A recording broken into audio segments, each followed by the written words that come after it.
বস্তায় আদা চাষ ভাবছেন এটা কেমন করে? এটি আধুনিক কৃষির সহজ পদ্ধতি। বস্তায় আদা চাষ শহরাঞ্চলে জমির অভাব মেটাতে একটি কার্যকরী এবং লাভজনক পদ্ধতি হিসেবে পরিচিত।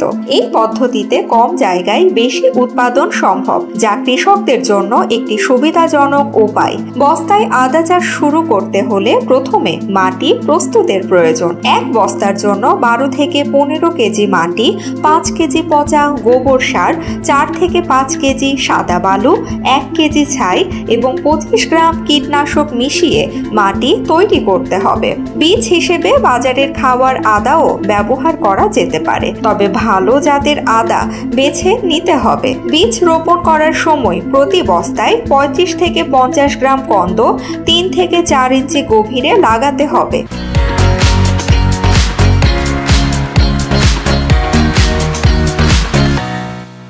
আদা চাষে সেচ অত্যন্ত গুরুত্বপূর্ণ। বৃষ্টি না হলে হালকা সেচ দিতে হবে, তবে পানি যেন জমে না থাকে সেটি খেয়াল রাখতে হবে। বীজ বপনের জন্য এপ্রিল, মে, বৈশাখ, জ্যৈষ্ঠ মাস সবচেয়ে উপযুক্ত সময়। প্রথমবার বস্তায় আদা চাষ শুরু করলে অল্প পরিমাণে শুরু করা উচিত। প্রয়োজনে নিকটবর্তী উপজেলা কৃষি অফিস থেকে সহায়তা নিতে পারেন। এভাবে বস্তায় আদা চাষের মাধ্যমে শহরাঞ্চলে সহজেই উচ্চমানের আদা উৎপাদন সম্ভব।